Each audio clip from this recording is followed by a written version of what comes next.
అఖండ movie hit అయిన టైంలో అఖండ 2 ఉంటుందన్నారు. కానీ అది జరుగుతుందా లేదా అన్న డౌట్లే వినిపించాయి.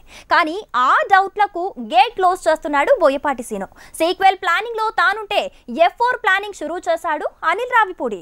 అంతా బానే ఉంది. కానీ ఇప్పుడు బాలీవుడ్ అనుభవాలే టాలీవుడ్ ని భయపెట్టేలా ఉన్నాయి. నటసింహం బాలయ్య కరోనా కష్ట సమయాల్లో సగం సీటింగ్ పర్మిషన్ ఉన్న సీజన్ లో వచ్చి సెన్సేషన్ క్రియేట్ చేశాడు. అలా అఖండతో బాక్స్ ఆఫీస్ మీద వసూళ్ల భారీ దండయాత్ర చేశాడు. ఇప్పుడు ఆ దండయాత్రకి పార్ట్ 2 కన్ఫర్మ్ అయింది. హిట్ మూవీకి సీక్వెల్ అనేది ఈ మధ్య ఎక్కువ అవుతోంది. గతంలో బాహుబలి 1 తర్వాత బాహుబలి 2, ఆ వెంటనే KGF చాప్టర్ 1 తర్వాత KGF చాప్టర్ 2 వచ్చింది. పుష్ప 2 రాబోతోంది. ఇది కొత్త ట్రెండ్ కాకుండా కొత్తగా ఈ పాత ట్రెండ్ రీసౌండ్ చేసేలా ఉంది. F2 సీక్వెల్ గా వస్తోంది F3. ఇది ఇంకా రానేలేదు. ఇంతలోనే F4 ఉంటుందని దిల్ రాజు అని టీమ్ అనౌన్స్ చేసింది. అంటే ఇది సక్సెస్ సి షార్ట్ కట్ లాంటి ఫార్ములానా? బాలీవుడ్ లో హౌస్ఫుల్, హేరాపేరి, రేస్, ధూమ్ ఇలా చాలా ఫ్రాంచైజీలున్నాయి. చాలా వరకు హిట్లతో పాటు ఫ్లాప్లు ఫేస్ చేశాయి. అంతే, హిట్ మూవీకి సీక్వెల్ తీసినంత మాత్రాన సరిపోదు, కంటెంట్ కూడా బాగుండాలి.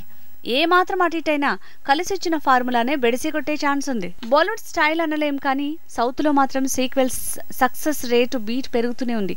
ఆల్రెడీ అదుర్స్ అనిపించిన మూవీకి పార్ట్ 2 అంటే ఓపెనింగ్స్ కూడా అదిరిపోయాయి.